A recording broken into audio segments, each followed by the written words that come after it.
अस्सलाम वालेकुम रहमतुल्लाहि वबरकातुहू। मैं मोहम्मद यूसुफ उमर अंसारी, हज़रत ख्वाजा गरीब नवाज वेलफेयर एसोसिएशन महाराष्ट्र का सेक्रेटरी। आप देख रहे हैं HKAGN न्यूज़ चैनल, जो हिंदुस्तान की ग्राउंड लेवल न्यूज़ आपको बताता है। चाहे दीनी हो या दुनियावी हो, तमाम बातों को आपको सीधी सीधी सही मायने में बताता है। तो आज हम बात करेंगे हिजाब के मुद्दे पे और बाबरी मस्जिद के मुद्दे पे, NRC के मुद्दे पे और हुजूर अलैहिस्सलाम की शान में जो पूरे हिंदुस्तान में गुस्ताखी हो रही है, ये मुद्दे पे। पहला हम शुरू करते हैं 2019 से। जिस तरह 2019 शुरू हुआ तो धीरे धीरे बाबरी मस्जिद जो है चर्चा का विषय बनी।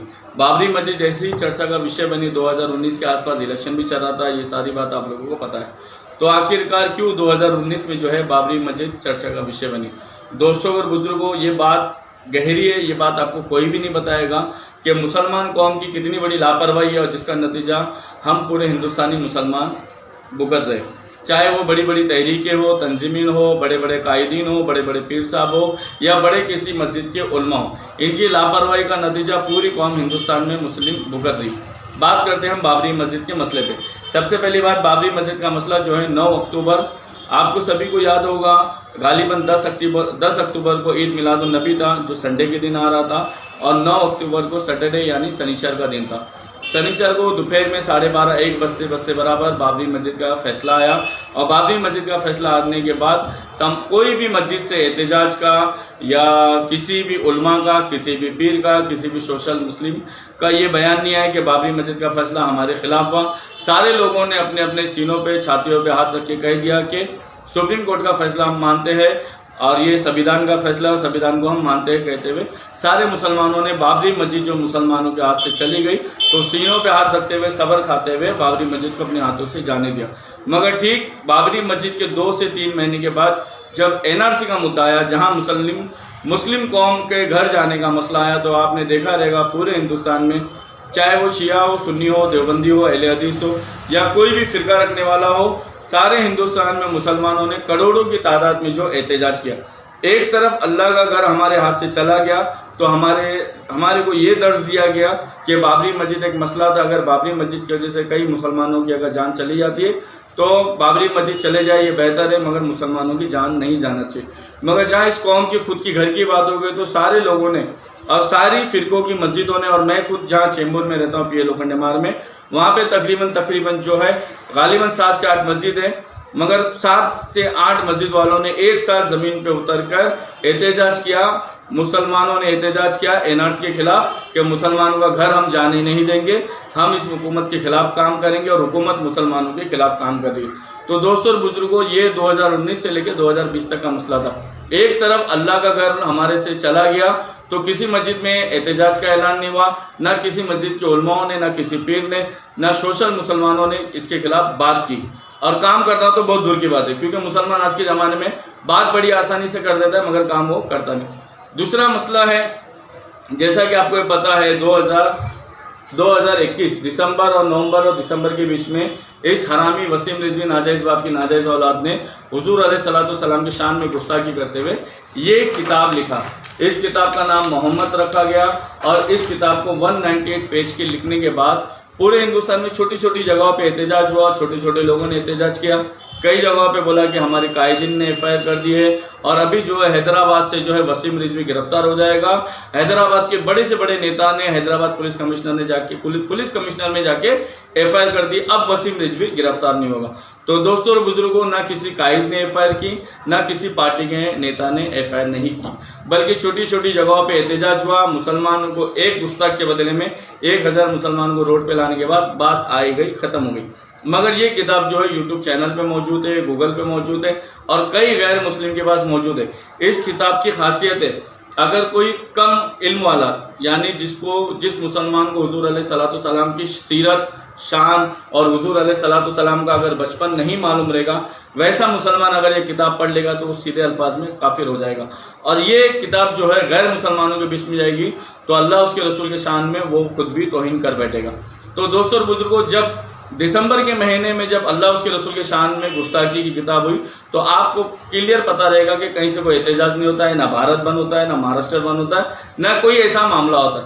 मगर ठीक उसके बाद जैसे ही जनवरी फरवरी लगता है, हिजाब का मसला आता है, हमारी बहन बेटियों का मसला आता है, तो अलग अलग जगहों से वीडियो आते, अलग अलग जगहों से बयान आते कि भारत बंद होना चाहिए, महाराष्ट्र बंद होना चाहिए, कर्नाटक बंद होना चाहिए, बेंगलुरु बंद होना चाहिए, हैदराबाद बंद होना चाहिए। एक तरफ अल्लाह के घर का मसला था, हम लोगों ने खामोशी से अपने सीने पे हाथ रखते हुए सब्र करके ले लिया। मगर जहाँ हमारे खुद की प्रॉपर्टी का मसला है, खुद के घर का मसला है, तो उस खुद के घर के जिम्मेदार हम खुद बनते हुए हमने एहतजाज वगैरह किया और एनआरसी को मुद्दे को ख़त्म किया। और दूसरा मसला, जब हुजूर अलैहिस्सलाम की शान में बेहरमती हुई तो कुछ लोगों ने एहतजाज वगैरह किया। ना पूरी तबलीगी जमात, ना सुन्नी जमात, ना शिया जमात एक साथ आके एहतजाज नहीं करी, बल्कि थोड़ी ही जगह पे एहतजाज हुआ, ना इस पे कानूनन कार्रवाई हुई, अपनी अपनी जगह पे खामोश बैठ गए। मगर जब हिजाब का मसला आया तो हिजाब का मसला आने के बाद हमारी कौम के लोगों ने हाई कोर्ट भी गए, सुप्रीम कोर्ट भी चले गए, फिर स्टेट बंद करने की भी बात हुई, फिर हिंदुस्तान बंद करने की भी बात हुई। तो दोस्तों और बुजुर्गों, जो कौम अपने अल्लाह उसके रसूल को भूल जाती है वो कौम के साथ यही होता है। मेरी आपसे अदबन गुजारिश है कि तुम अल्लाह उसके रसूल का कलमा पढ़ते हो, मैं खुद भी अल्लाह उसके रसूल का कलमा पढ़ता हूँ, तो हम पे सबसे पहले जिम्मेदारी है कि हम अल्लाह उसके रसूल के दीन के साथ वफादारी करें। जब हम हमारे दीन के लिए, हमारे इस्लाम के लिए, हमारे मज़हब इस्लाम के लिए अल्लाह उसके रसूल के साथ वफादारी रहेंगे तो इंसान तो दूर की बात है, कोई जानवर भी हमको तकलीफ नहीं पहुँचा सकता। मेरी आपसे अदबन गुजारिश है, दूसरी ये किताब पहली ये किताब ये हम लिख रहे हैं मोहम्मद बिल बोल के। इस बिल के ताल्लुक से हमने लिखा है कि जब धर्म के ताल्लुक से जब कानून बना था 1860 में, जब कानून बना था 1816 में, कि कोई भी धार्मिक खिलाफ, कोई भी धर्म गुरुओं के खिलाफ, कोई भी अल्लाह रसूल के खिलाफ कोई कुछ बात ना करे। मगर उस ज़माने में सोशल मीडिया इतना नहीं था, प्रिंट मीडिया नहीं था, ना फेसबुक, यूट्यूब चैनल और व्हाट्सएप के ज़रिए इतनी गुस्ताखी होती थी। आए दिन आपने देखे पिछले 15-20 साल से न्यूज़ चैनलों की डिबेटों पे बैठ के इधर पे हिंदुओं को बिठा दिया जाता है, इधर मुसलमान को बिठा जाता है, और मुसलमानों को पूछा जाता है कि बकरा काटने की क्या ज़रूरत है, आप केक भी काट सकते हैं। मगर मुसलमान बकरे में कॉम्प्रोमाइज़ नहीं करने वाला, क्योंकि मुसलमान खाने पीने में बहुत मजबूत है। ये हमारे हिंदुस्तान के हिंदू भाइयों को समझना चाहिए। मुसलमान अल्लाह रसूल का अगर घर चले जाए तो उसमें कॉम्प्रोमाइज़ कर सकता है, मगर बकरा ईद हो या रमजान ईद हो, खाने कमाने के मामले में कभी भी हमारा हिंदुस्तानी मुसलमान कॉम्प्रोमाइज़ नहीं कर सकता। दूसरी बात, इस किताब में हमने सारी चीज़ें लिखी है कि हिंदुस्तान में किस किस जगहों पे और किस किस चीज़ों के ज़रिए अल्लाह उसके रसूल की गुस्ताखी हो रही, चाहे पॉलिटिकल नेता हो, चाहे सोशल मीडिया हो, चाहे यूट्यूब चैनल हो, फेसबुक हो, व्हाट्सअप हो, चाहे टीवी डिबेटों में बैठ के बड़े बड़े उलमाओं के नाम पे बिठा के और साधु संतों को बिठा के, कुरान में लिखा हुआ है, गीता में लिखा हुआ है, तो इन सारी चीज़ों को रोका जाए। इन सारी चीज़ों को रोकने के लिए सबसे पहले हम पूरी कोशिश करेंगे कि महाराष्ट्र में नामूस रिसालत सल्लल्लाहु ताला अलैहि वसल्लम का कानून बने। हमारे लिए दुआ भी करें। दूसरी ये बात, इस ज़माने में जो है हुजूर की उम्मत को किस तरह काम करना चाहिए। पहला मसला ये है, आज हर फ़िरके में, हर सिलसिले में बड़े बड़े कायदीन, बड़े बड़े नेता मौजूद है। हर पार्टी में मुसलमानों के रहनुमा, मुसलमानों के माइनॉरिटी मिनिस्टर मौजूद है, मगर करना क्या है, होना क्या है, पता नहीं। अभी आपको पता होगा, मैं बॉम्बे में हूँ, बॉम्बे में जो है कॉरपोरेटर इलेक्शन है, और कॉरपोरेटर इलेक्शन के माध्यम से यहाँ के कॉरपोरेटर जो है बड़ी बड़ी जगहों पे हमारी कौम के नौजवानों को क्रिकेट खिला रहे, मैच खिला रहे, और रात होते बराबर ढाबों पे ले जाके खाना खिला रहे। खाना इसलिए खिला रहे क्योंकि खाने वाला उनको वोट देगा, क्रिकेट खेलने वाला उनको वोट देगा। एक जगह पे अल्लाह उसके रसूल की तौहीन हो रही है, और एक जगह पे जो हमारे मुस्लिम नेता है हमारे नौजवानों को क्रिकेट खिला रहे, टूर्नामेंट खिला रहे हैं, और बड़े बड़े ढाबों पे ले जाके खाना खिला रहे। दूसरी जगहों पे नामूस रिसालत के नाम पे बयान तो होता है, मगर जब ऐसे उलमाओं को हम जब फ़ोन करते हैं कि नामूस रिसालत पे हमारी कमेटी हज़रत ख्वाजा गरीब नवाज वेलफेयर एसोसिएशन महाराष्ट्र ने एफआईआर की है और इलाहाबाद हाई कोर्ट में केस लड़ रही है, तो आवाम के सामने तो इनके बड़े बड़े वादे रहते, बड़े बड़े बयान होते हैं कि हमें अल्लाह की ज़ात पे भरोसा रखना चाहिए, हम हुकूमत से नहीं डरते।